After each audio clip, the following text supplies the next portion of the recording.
అలాగే నమస్కారం. కుంస శ్రీనివాస్ ఛానల్ స్వాగతం. ఫస్ట్ టైం చూసినప్పుడే సబ్స్క్రైబ్ చేసుకొని బెల్ సింబల్ ప్రెస్ చేయండి. ఈరోజు ఒక ఆశ్చర్యకరమైనటువంటి ఒక తీర్పు అనమాట. 44 సంవత్సరాల తర్వాత వచ్చింది. ఏంటి అంటే ఒక టీటీ 1988లో ఒక టికెట్ కలెక్టర్ ఉంటాడు కదా రైల్వేలో, ఆయన ఏం చేశాడంటే 50 రూపాయలు లంచం తీసుకున్నాడని విజిలెన్స్ అధికారులు పట్టుకున్నారు. 50 రూపాయలు లంచం తీసుకున్నారు ముగ్గురు ప్రయాణికుల దగ్గర. అలాగే 18 రూపాయలు తిరిగి ఇవ్వాలి, అది కూడా తిరిగి ఇవ్వలేదు అని చెప్పేసి వాళ్ళ తాలూకు ఆరోపణ చేస్తూ ఒక ఛార్జ్ ఫ్రేమ్ చేశారు. చేసి 1996లో అతను ఏం చేశారంటే ఉద్యోగం తొలగించడం చేశారు. తొలగించడం జరిగిన తర్వాత ఆయన ఏం చేశాడంటే ట్రిబ్యునల్కి వెళ్ళాడు. రైల్వే ట్రిబ్యునల్ క్యాట్ ఉంటుంది, ఆ క్యాట్ అంటారన్నమాట, సెంట్రల్ అడ్మినిస్ట్రేటివ్ ట్రిబ్యునల్. ఈ సెంట్రల్ అడ్మినిస్ట్రేటివ్ ట్రిబ్యునల్ విచారణ చేసిన దాంట్లో అందులో 2 షాకులు ఏం చెప్పారంటే మా దగ్గర ఎటువంటి లంచం తీసుకోలేదని చెప్పాడు. మూడోవాడు కూడా నా డబ్బులు నాకు తిరిగి ఇచ్చేసాడని చెప్పాడు. అలాగే అన్ని బోగీల్లో కూడా అతను ఎంక్వైరీ చేస్తే అన్ని బోగీల్లో కూడా ప్రయాణించడం మా దగ్గర ఏం డబ్బులు తీసుకోలేదు, ఎవరికైనా తీసుకుంటే రసీదు ఇచ్చారు అని చెప్పారు. అక్కడ నుండి ఈ క్యాట్ అనేటువంటిది tribunal, central administrative tribunal case కొట్టివేసి ఆయనకు ఉద్యోగం ఇచ్చేయమని చెప్పింది. ఎప్పుడు 2002లో. 2002లో ఉద్యోగం ఇచ్చేయమని చెప్పితే అప్పుడు ఏం చేశారు, ఈ రైల్వే శాఖ హైకోర్టుకి అప్పీల్ చేసింది. హైకోర్టుకి అప్పీల్ చేసిన తర్వాత అది అలా పడుకుని పోయింది. ఎప్పుడు 88లో జరిగినటువంటి సంఘటన, 1988. మీలో చూసిన వాళ్ళు సగం మంది పుట్టుండ్రు.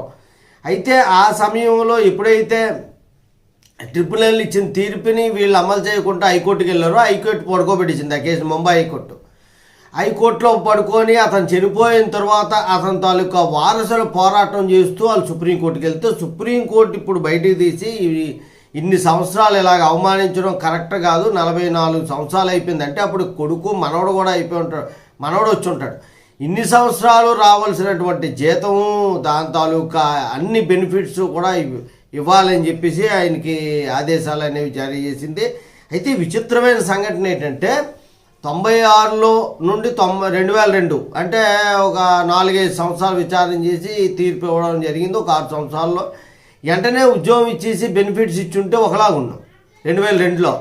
ఇప్పుడు 2025కి వచ్చేటప్పటికి బెనిఫిట్స్ ఎలా ఇస్తారు, ఇప్పుడు ఎలా కాలిక్యులేట్ చేస్తారో, అతను 88 నుండి 96 వరకు ఉద్యోగం చేశాడు, 96 నుండి 2025 వరకు ఇస్తారా, లేదా రిటైర్మెంట్ అయిన డేట్ వరకు ఇస్తారా, లేదా చనిపోయాడు కాబట్టి అతను ఒకవేళ డ్యూటీలో ఉండగా చనిపోతే వాళ్ళ మిగతా వాళ్ళకి వారసులకి ఉద్యోగం ఇచ్చి జీతాలు ఇవన్నీ కూడా కంటిన్యూ చేస్తారా ఏంటి అన్నది అంటే తేలాలి. పూర్తి వివరాలు అనేవి మన సుప్రీంకోర్టు జడ్జిమెంట్ పూర్తిగా చదివితే వస్తుంది.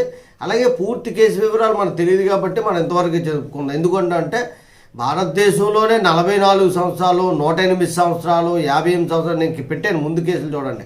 44 సంవత్సరాల తర్వాత నువ్వు గెలిచేవరా అని చెప్తే ఆ గెలిచిన వ్యక్తి మరణించాడు, ఆ కొడుకులు కూడా ఈ పార్టీకి పెద్దోళ్ళు అయిపోయి ఉంటారు. 44 సంవత్సరాల కిందటి కేసు అంటే ఆడికి అప్పుడు ఉద్యోగం వచ్చిన తర్వాత వివాహం అయిపోయి చిన్నపిల్లలు అయినా ఈరోజు 44 గంటలు ముసలి అయిపోయి ఉంటారు, మనోళ్ళే వారసులు అయిపోయి ఉంటారు.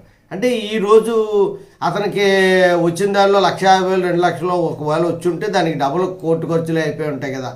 కోర్టు ఏమని స్పష్టమైన ఆదేశాలు, 1 కోటి రూపాయలు ఎవరైతే అధికారులు ఉన్నారో వాళ్ళంతా జీతాలు, రిటైర్లు అయిపోతే వాళ్ళ బెనిఫిట్స్, ఇల్లులు పొల్లులు అన్నీ వేల వేసి తీసుకొచ్చి ఆయనకి ఇచ్చేయాలనే ఆదేశాలు జారీ చేసి ఉంటే కరెక్ట్గా ఉండేది. అధికారులకి శిక్ష పడకపోవడం వల్లే ఇలాంటి దుర్మార్గాలు జరుగుతున్నాయని చెప్పి ఒకటి. రెండోది కోర్టులు కూడా 44 సంవత్సరాలు గుద్దకిండ పెట్టుకొని అప్పుడు మళ్ళీ వాళ్ళని ప్రశ్నించడం కూడా కరెక్ట్ కాదు. కోర్టు అయితే గొప్ప ఏం కాదు, కానీ వాళ్ళు చేసే పని కూడా కరెక్ట్ కాదు. జై హింద్, భారత మాతాకి జై.